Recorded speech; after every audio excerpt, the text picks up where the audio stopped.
Good, happy Saturday morning, February 22, 2020. I'm Riley King, and welcome to the Riley King Newscast, right here on the Riley King Network. We have a lot of news to get to this Saturday morning, so let's begin. First up, New Hampshire State Police on scene, Route 101 eastbound by exit 9 with a motor vehicle crash. Minor injuries, and the right-hand lane is temporarily closed. Take a look at those photos. They posted it 15 minutes ago.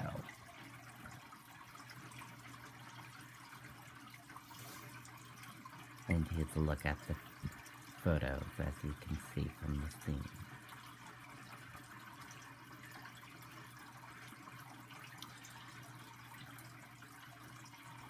So if you're traveling this way, be prepared for some backups and delays.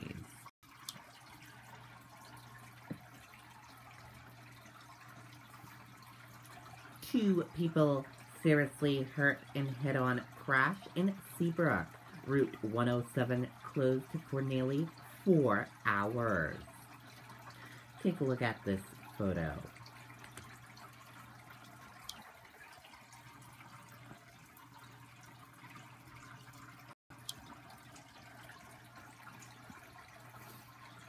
Two people were taken to the hospital with serious injuries after a head-on crash in Seabrook on Friday. New Hampshire State Police said a Ford Focus was traveling northbound on Route 107 near Ware Road around 2:45 p.m. when it crossed the center line and hit a Buick LaCrosse coming in the other direction. Both drivers were transported to Portsmouth Regional Hospital. The road was closed for about 4 hours while state police and Seabrook police investigated the crash.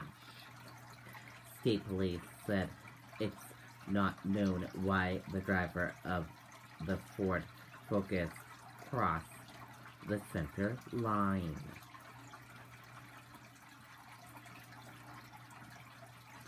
Oil delivery truck crashes into Manchester House after collision. Police say no oil leaked from truck. Let's take a listen to that video from WR News 9, Monica Hernandez.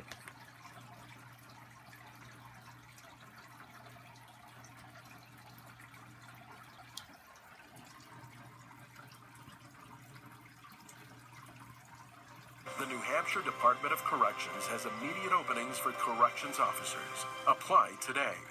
Quite the destruction, but everyone's okay, and that's what matters. Brandon Bernard was at work when he got the call that an oil truck had barreled through his kitchen. The kitchen is in total ruins, and the basement's flooded. There's water all around the bottom floor. Bernard is salvaging what he can at his home on Old Orchard Way, while police try to figure out how it happened.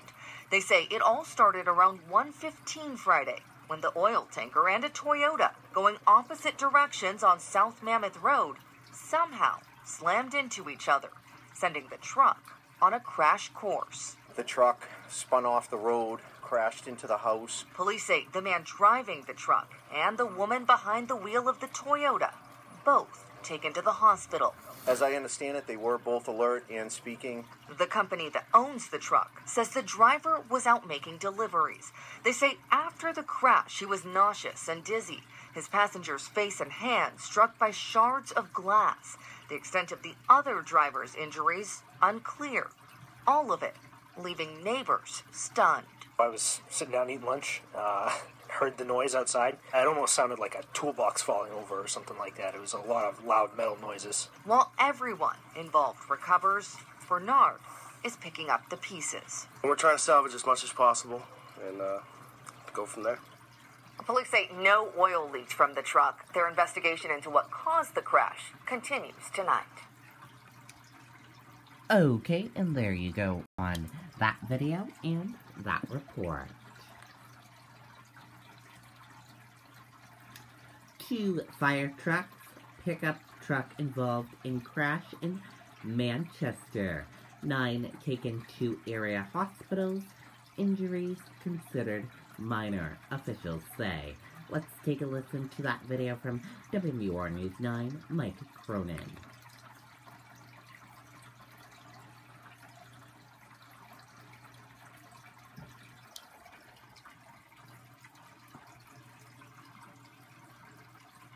The New Hampshire Department of Corrections has immediate openings for corrections officers. Apply today.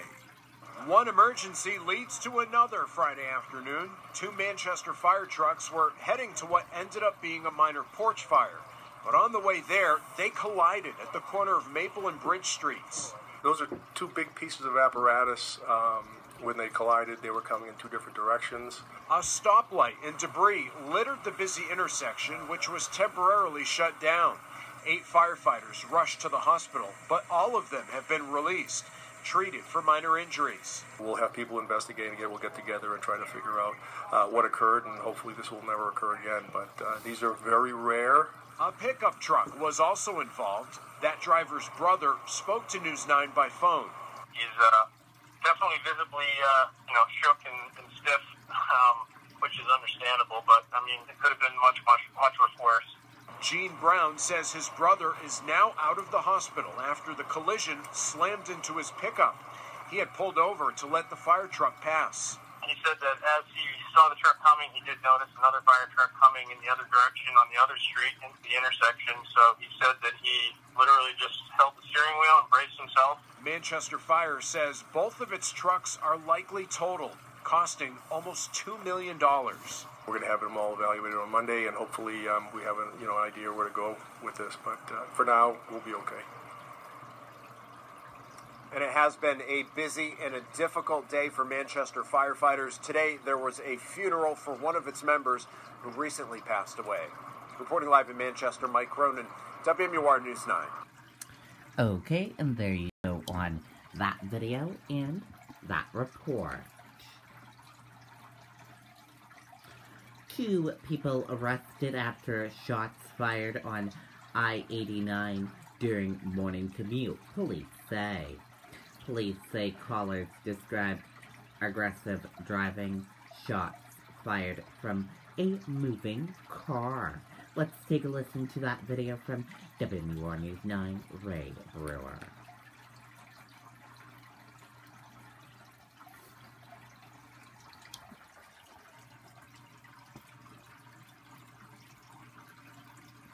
The New Hampshire Department of Corrections has immediate openings for corrections officers. Apply today.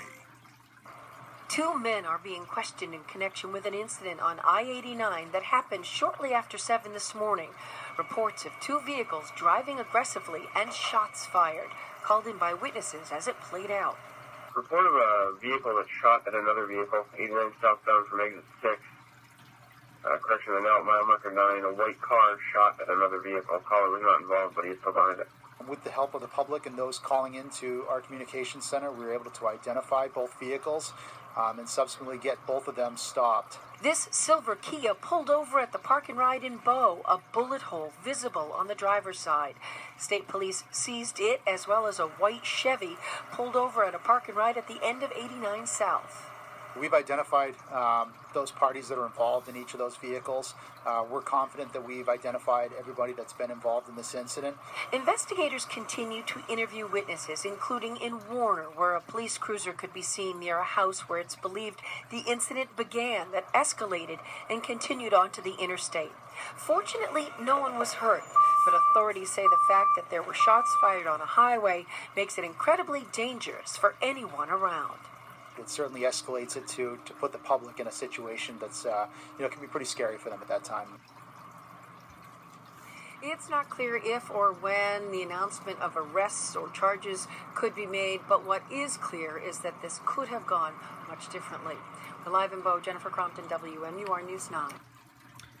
Okay, and there you go on that video and that report.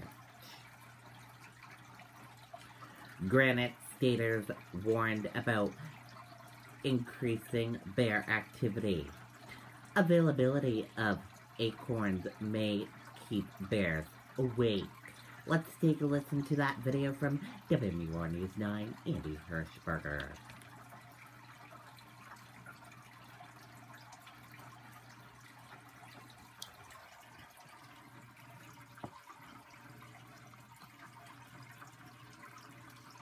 The Army has been an awesome experience, but after Roman was born, I started transitioning out to spend more time with the family. I found this job as an operations manager on LinkedIn. I applied, and I ended up getting the job.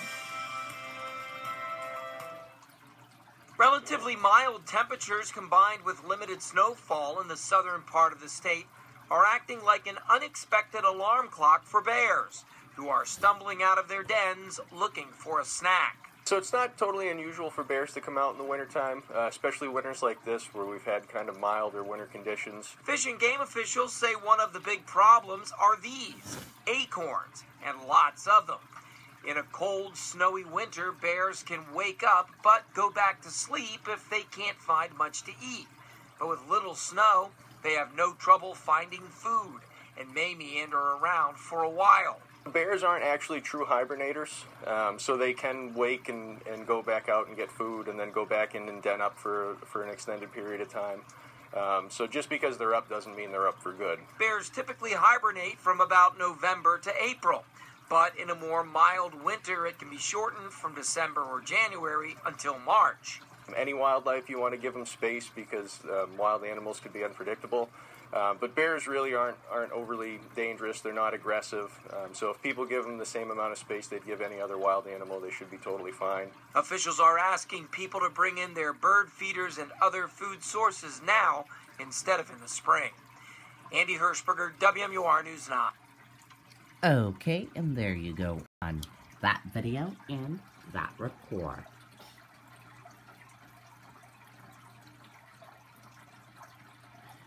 Today is a big day in Nevada. Today is the 2020 Nevada caucus. Today, people in Nevada will be going to do their caucusing today.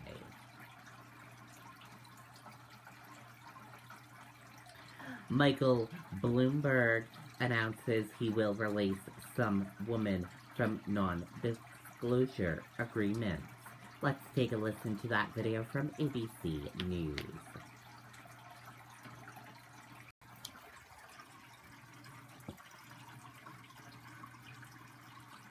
Breaking headline tonight, a reversal from former New York City Mayor Mike Bloomberg tonight. Bloomberg now says he is releasing some of the women, 3 women, who signed those non-disclosure agreements. His decision comes after the intense pressure on that debate stage from Elizabeth Warren and others.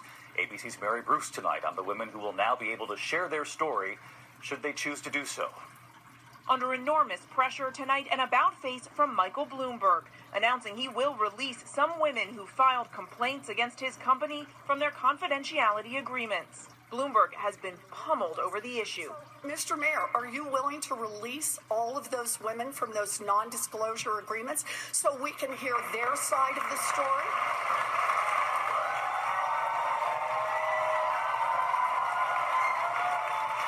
We have a very few non-disclosure agreements. How many is Let me there? finish. How many is there? None of them accuse me of doing anything other than maybe they didn't like the joke I told. And let me put, there's agreements between 2 parties that wanted to keep it quiet, and that's up to them. But several of the women who have signed NDAs with Bloomberg's company told ABC News they are interested in telling their stories, but feared the prospect of retribution. We are not going to beat Donald Trump with a man who has who knows how many non-disclosure agreements and the drip, drip, drip of stories of women saying they have been harassed and discriminated against. That's not what we do as Democrats. It was clear Elizabeth Warren wasn't going to drop it. The senator taunting Bloomberg, drawing up her own contract to release the women from these agreements. All that Mayor Bloomberg has to do is download it. I'll text it. Sign it, and then the women or men will be free to speak and tell their own stories. With another debate set for Tuesday in South Carolina, today from Bloomberg, an abrupt change in tone. The billionaire saying that after a lot of reflecting, he recognizes non-disclosure agreements promote a culture of silence in the workplace and contribute to a culture of women not feeling safe or supported. He announced his company has identified 3 NDAs with women to address complaints about comments they said I had made, and that those women would now be released from the agreements. Now, Bloomberg isn't even on the ballot here in Nevada. And after the caucus is here tomorrow, all eyes will shift to South Carolina and that next debate. Bloomberg's team is already preparing, and they admit he took a beating in the first debate and say he has to do better. David? All right, Mary Bruce in Nevada for us all week. Mary, thank you. Okay, and there you go on that video and that report. And that does it for this morning edition of the Riley King Newscast, right here on the Riley King Network. I hope you all have a wonderful rest of your Saturday. I will be off air this evening, but I'll be back on air tomorrow. So have a great rest of your Saturday, and thank you for watching this edition of the Riley King Newscast. Goodbye, everyone.